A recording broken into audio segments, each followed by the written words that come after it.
Bộ phim bắt đầu vào một đêm khuya thanh vắng, hai người đồng nghiệp là A Nghị và chú Xuyên, vừa bước vào một ngôi nhà hoang để làm công việc thường ngày. Bọn họ là nhân viên của một công ty trò chơi, chuyên sản xuất những tựa game thực tế ảo. Dự án lần này lấy địa điểm tại một căn nhà hoang nổi tiếng, nơi từng xảy ra một vụ thảm sát kinh hoàng, khiến cả 4 người trong một gia đình thiệt mạng. Ông chồng được cho là đã hóa điên, sau khi giết chết vợ còn phân xác cô gái và đem phi tang, đến nay vẫn chưa ai tìm thấy. Ông ta sau đó cũng tự sát, khiến vụ án dần đi vào ngõ cụt, ngôi nhà vì thế cũng mang đầy oán khí. A Nghị cùng chú Xuyên được cử đến đây, để dùng máy quét hình ảnh bên trong ngôi nhà, nhằm mục đích biến nó thành bản đồ 3D cho trò chơi sắp tới. Khi lên đến tầng trên, họ phát hiện tại đây có một xưởng vẽ đất sét. Chú Xuyên nhớ ra người vợ trong gia đình này, trước đây từng là một nghệ nhân có tiếng, và nơi này là chỗ cô ấy tạo ra các tác phẩm bằng đất sét của mình. Nói xong ông ta yêu cầu cả hai chia nhau ra, để hoàn thành sớm công việc. A Nghị trong lúc đang mày mò, bỗng cánh cửa lò nung đằng sau đóng sầm lại. Cậu ta vừa bước đến kiểm tra, bất ngờ nhìn thấy ở đằng xa có bóng một người phụ nữ lạ mặt. Chưa kịp hoang mang thì chú Xuyên xuất hiện, mang theo một con búp bê đất sét, bảo rằng nhặt được nó trong lò nung. A Nghị nhìn thấy đằng sau con búp bê có vẽ một biểu tượng bùa chú kỳ lạ. Bất ngờ vừa lúc đó một giọng nói vang lên bên tai, yêu cầu đặt lại con búp bê về vị trí cũ. A Nghị sợ hãi bèn ném nó xuống đất, khiến phần đầu vỡ ra làm hai. Cậu ta sau đó định bỏ về, nhưng bất ngờ tủ đồ gần đó bỗng đổ sập, đè lên người A Nghị khiến cậu chảy đầy máu. Một phần máu sau đó chảy về phía con búp bê đất sét. Chú Xuyên hoang mang bèn đi tìm dụng cụ để cứu cậu thanh niên ra ngoài. Thế nhưng khi ông ta quay lại thì A Nghị đã biến đâu mất. Chưa kịp hoang mang thì cậu ta từ đâu xuất hiện, gương mặt đầy máu nở nụ cười ghê rợn, như thể đã bị thứ gì đó nhập vào người. Chú Xuyên sợ hãi lùi lại định bỏ chạy, nhưng bất ngờ bị một bàn tay từ đằng sau tóm lấy, lôi thẳng ông ta vào bên trong lò nung. Bộ phim chuyển cảnh sang nhân vật chính, là một người đàn ông tên Thúc Xuyên, cũng là nhân viên của công ty trò chơi nọ. Anh ta có một cô vợ xinh đẹp tên là Mộ Hoa, và một đứa con bé bỏng sắp sửa chào đời. Mộ Hoa là nghệ nhân làm đất sét, thường dành cả ngày ở nhà một mình để làm việc. Trong khi đó Thúc Xuyên phải đến công ty, để họp bàn cho dự án game sắp sửa ra mắt.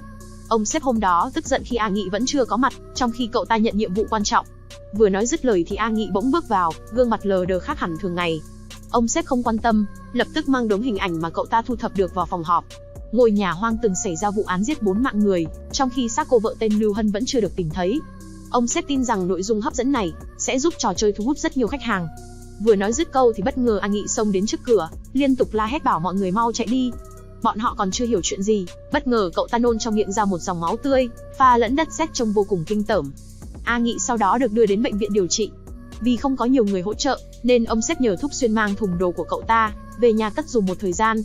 Thúc Xuyên nhận lời mà không biết rằng bên trong thùng đồ có chứa một con búp bê đất sét bị nguyền rủa. Tối đó khi hai vợ chồng đang ngủ, chợt cái camera đặt ở góc phòng tự động di chuyển, hướng về phía khoảng không giữa nhà, như thể có thứ gì vô hình vừa xuất hiện tại đó. Cánh cửa phòng ngủ đột nhiên bật mở, khiến Mộ Hoa thức giấc. Bước ra kiểm tra thì thấy thùng đồ mà chồng đem về đang được đặt ngay giữa nhà. Bên trong có một con búp bê đất sét, khiến Mộ Hoa tò mò bèn cầm lên xem, phát hiện phần đầu của nó đã bị mất một mảnh. Lúc này đột nhiên có tiếng của Thúc Xuyên phát ra từ chiếc camera. Cô gái vì giật mình nên đã cứa tay vào phần bị vỡ của con búp bê, khiến bàn tay rách một đường dài. Nghĩ rằng Thúc Xuyên đang nói chuyện từ phòng ngủ, Mộ Hoa bèn mở cánh cửa, nhưng phát hiện anh ta vẫn đang ngủ mê man. Lúc này phần máu của cô bắt đầu thấm vào con búp bê đất sét, khiến nó phát ra một luồng khí kỳ lạ. Mộ Hoa vừa xoay lại, ngay lập tức cơ thể trở nên cứng đờ, đôi mắt dần hóa đỏ một cách kinh dị. Sáng hôm sau Thúc Xuyên ngủ dậy, phát hiện vợ mình đang ngồi trong bếp. Anh ta vừa lên tiếng thì liền bị cô gái quát mắng, thái độ cọc cằn khác hẳn thường ngày. Bữa sáng hôm đó là món cháo nội tạng. Thúc Xuyên cảm thấy lạ khi Mộ Hoa trước giờ không hề ăn nội tạng động vật, vậy mà giờ đây cô gái lại ăn nó một cách ngon lành. Anh ta dù vậy không suy nghĩ nhiều, mà vẫn tiếp tục đến chỗ làm như mọi khi. Vì muốn thu thập thông tin về vụ án giết 4 mạng người, cho dự án trò chơi sắp tới, Thúc Xuyên đã đến gặp em gái của Lưu Hân, tại một buổi triển lãm đất sét. Mặc dù đã nhiều năm trôi qua, nhưng cô em gái vẫn luôn muốn biết sự thật về những gì đã xảy ra với chị gái mình. Nếu Lưu Hân thực sự bị giết, thì hiện tại xác chị ấy đang ở đâu? Để điều tra thêm manh mối, Thúc Xuyên đã quyết định một mình quay lại ngôi nhà hoang. Mặc dù đang là buổi sáng, nhưng bên trong vẫn tỏa ra một bầu không khí u ám đáng sợ. Vừa đi được một lúc, bỗng đằng sau anh ta xuất hiện một bóng đen từ từ tiến đến. Thúc Xuyên như cảm nhận được liền xoay qua, thế nhưng nó đã biến mất. Lúc này bên ngoài hành lang phát ra tiếng động. Khi vừa dọi đèn ra kiểm tra, bất ngờ hồn ma của Lưu Hân hiện ra trước mặt, miệng liên tục thì thầm một câu, để con búp bê lại chỗ cũ. Thúc Xuyên vừa nhìn lại thì hồn ma đã biến mất. Chưa kịp hoàn hồn, bất ngờ một xác chết ghê rợn đã đứng ngay trên đầu, khiến anh ta hét lớn liền thoát khỏi thế giới ảo. Thì ra tất cả chỉ là nội dung của trò chơi mà bọn họ sắp sửa ra mắt. Các đồng nghiệp vô cùng hào hứng, nghĩ rằng việc dựa vào vụ án có thật sẽ khiến trò chơi này trở nên đáng sợ hơn rất nhiều. Trong lúc đó ở nhà, Mộ Hoa đang làm việc thì chiếc máy lạnh bỗng dưng tự tăng nhiệt độ. Cô gái vừa đến điều chỉnh lại, quay sang thì giật mình khi thấy con búp bê đất sét đã ngồi trên bàn từ lúc nào. Đôi mắt nó bỗng dưng chuyển sang một màu đỏ đáng sợ. Mộ Hoa cảm nhận được nguy hiểm, định chạy khỏi nhà nhưng cánh cửa đột ngột đóng sầm lại. Một giọng nói vang lên ngay bên tai, đòi uống máu tươi của cô gái. Mộ Hoa nhìn lại thì phát hiện con búp bê đang ở ngay trên tay mình. Bên trong tấm gương, hình ảnh phản chiếu của cô đang cầm một con dao, tự rạch vào ngực của mình. Mộ Hoa bên ngoài cũng như bị điều khiển, liền làm theo hành động tương tự. Thúc Xuyên lúc này vẫn mải mê làm việc trong công ty, không biết rằng vợ mình ở nhà, tâm trí đã dần trở nên điên loạn. Cô gái tự lấy máu của mình, trộn chung với đất sét, rồi nặn lại phần đầu đã bị hỏng của con búp bê. Đến tối Thúc Xuyên vừa đi làm về, nhìn thấy căn nhà đã tắt hết điện, Mộ Hoa thì nằm im lặng trên giường. Nghĩ rằng cô gái hôm nay làm việc mệt mỏi, anh ta cũng không dám làm phiền. Đến khuya khi cả hai đang ngủ, chợt cái máy lạnh lại tự tăng nhiệt độ. Thúc Xuyên vừa đến định chỉnh lại, bất ngờ Mộ Hoa hét lớn, bảo anh ta đừng phá giấc ngủ của mình, sau đó tự lấy tay cào liên tục vào bụng. Anh ta vội chạy đến thì bàng hoàng, phát hiện bụng của cô gái có hàng chục vết rạch sâu rớm máu. Nghĩ rằng Mộ Hoa gặp vấn đề tâm lý khi mang thai, Thúc Xuyên ngày hôm sau bèn lên mạng tìm cách chữa trị. Ông sếp nhìn thấy vẻ mặt lo lắng, liền gọi riêng anh ta ra ngoài động viên khuyên nhủ, còn tặng anh một lá bùa bình an mà ông ta xin ở chùa.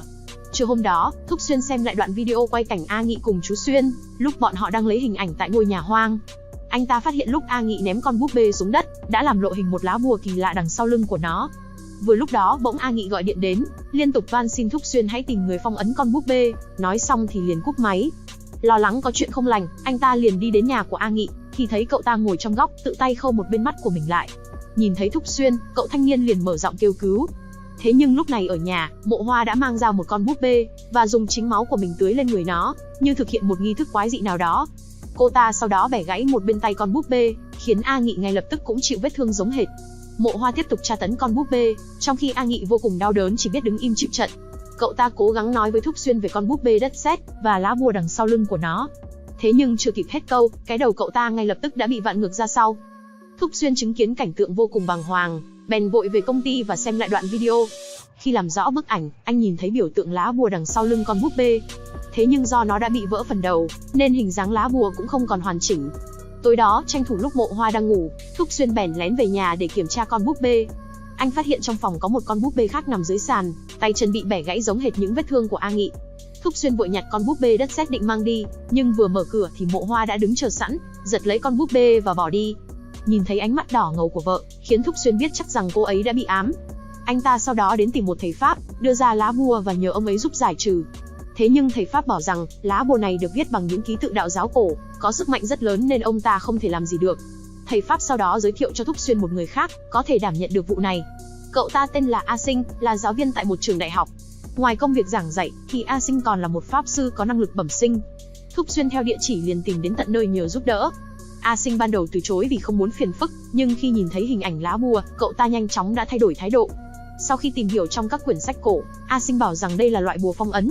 Có thể bên trong con búp bê có chứa linh hồn quỷ dữ, nên phải cần lá bùa này để khóa chặt nó lại. Thế nhưng do sự cố khiến phần đầu con búp bê bị vỡ, linh hồn ác quỷ vì thế cũng thoát ra ngoài và nhập vào người Mộ Hoa. Việc bọn họ cần làm lúc này là vẽ lại chính xác hình dạng lá bùa để phong ấn con quỷ một lần nữa. Thế nhưng do con búp bê bị mất đi phần đầu, khiến lá bùa không còn nguyên vẹn, nhiệm vụ này cũng trở nên khó khăn hơn rất nhiều. Cả hai sau đó quay về nhà để tìm con búp bê. Mộ Hoa lúc này đang ăn thịt sống ở trong bếp. Ngay khi A Sinh vừa chạm vào con búp bê, cô ta như cảm nhận được liền lập tức xông tới. Thế nhưng cậu pháp sư đã bày sẵn muối dưới sàn nhà. Con quỷ bên trong vừa chạm vào, lập tức liền giống lên đau đớn, đôi mắt sau đó cũng dần lộ rõ. A Sinh không để phí thời gian, liền tập tức tung đòn tấn công, ném hàng chục lá bùa lên người con quỷ rồi kết ấn, khiến ngọn lửa bắt đầu lan ra khắp cơ thể của nó. Từ trong người Mộ Hoa, một luồng khí đỏ dần bay ra ngoài, thế nhưng ngay lập tức đã lại chui ngược vào trong cơ thể cô gái. Nhận ra con quỷ không dễ đối phó, A Sinh liền dùng chính máu của mình thoa lên người con búp bê, khiến ác quỷ ngay lập tức bay thẳng về phía cậu ta. A Sinh chớp thời cơ liền dùng một lá bùa mà mình đã vẽ, định phong ấn ác quỷ vào bên trong búp bê. Thế nhưng do hình dáng lá bùa không giống với phiên bản gốc, khiến nó ngay lập tức bị bung ra. Ngay khi con quỷ vừa quay lại chỗ Mộ Hoa, A Sinh liền dùng thuật pháp để áp chế, khiến cô gái ngất xỉu tạm thời. A Sinh bảo rằng sau 7 ngày, con quỷ sẽ hoàn toàn chiếm trọn cơ thể của Mộ Hoa, và hiện tại bọn họ chỉ còn vài tiếng nữa. Nghĩ rằng bên trong con búp bê có ẩn giấu bí mật, cả hai sau đó đã tìm đến nhà của em gái Lưu Hân, nhờ cô cùng thực hiện một nghi thức để quay ngược thời gian, trở về quá khứ, tìm hiểu cách con búp bê này được tạo ra. Cô em gái tên Lưu Nghiên, trước giờ đã luôn muốn biết sự thật về cái chết của chị mình, nên không suy nghĩ liền đồng ý. A Sinh sau đó bắt đầu làm lễ, trong khi Lưu Nghiên ngồi giữa phòng, đầu đeo một tấm khăn bịt mắt. Cô gái sau đó bắt đầu nhìn thấy hình ảnh quá khứ, khi Lưu Hân còn đang mang thai một đứa con trong bụng. Hôm đó khi đang đào đất ở nghĩa trang, bất chợt bụng cô gái liên tục chảy máu, cái thai vì thế cũng không còn giữ được. Vì quá thương tiếc đứa con chưa chào đời, Lưu Hân đã mang xác nó về nhà, trộn chung với phần đất sét được đào ở nghĩa trang, nhằm tạo ra một con búp bê đặc biệt. Thế nhưng cô không biết rằng, đất ở nghĩa trang trải qua hàng trăm năm đã chứa đựng rất nhiều linh hồn người chết. Việc nung qua lửa khiến những linh hồn đó trở thành quỷ dữ, nhanh chóng đã nhập vào người Lưu Hân. Vụ án mạng năm xưa thực chất không phải do ông chồng gây ra, mà chính là Lưu Hân đã ra tay giết hết toàn bộ, khi tâm trí vẫn đang bị ác quỷ điều khiển. Đến lúc cô gái nhận ra thì tất cả đã quá muộn. Biết rằng con búp bê này chứa đựng hàng trăm linh hồn quỷ dữ, Lưu Hân đã vẽ một lá bùa sau lưng để phong ấn nó.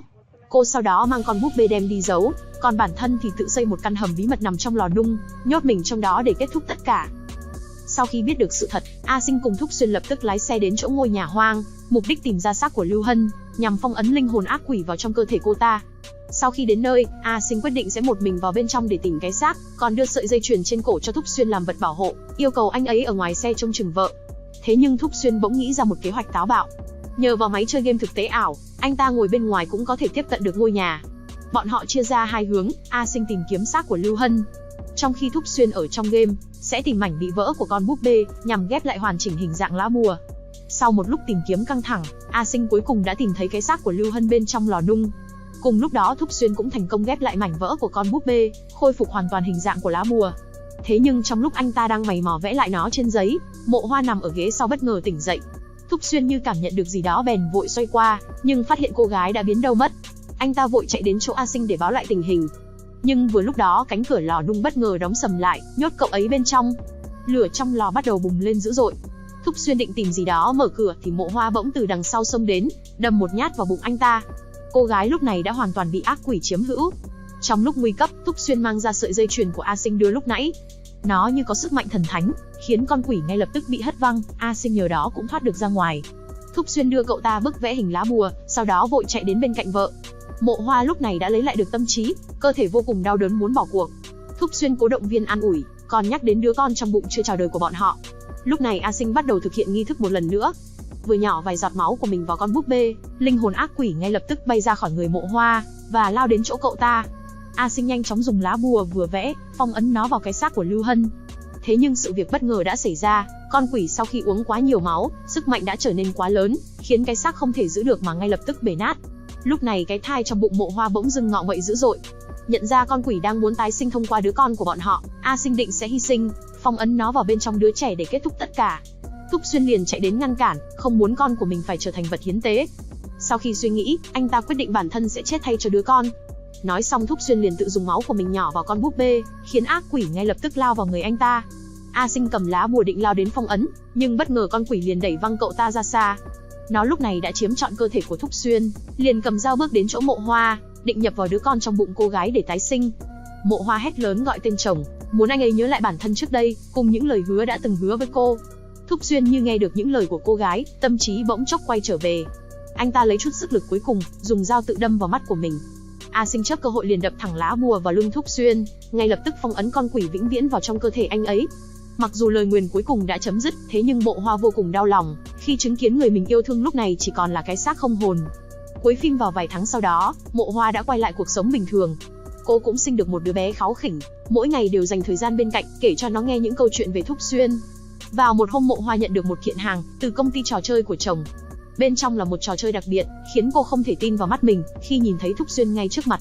Nhờ vào công nghệ thực tế ảo, công ty đã tạo ra mô hình của anh ấy, nhằm giúp cô bớt đi phần nào nỗi buồn. Mộ Hoa cuối cùng đã có thể trò chuyện và ôm lấy chồng của mình. Mặc dù đó chỉ là ảo ảnh, nhưng đối với cô gái, như vậy đã là quá đủ. Bộ phim đến đây cũng đã hết. Bạn có suy nghĩ gì sau khi xem, hãy để lại bình luận bên dưới.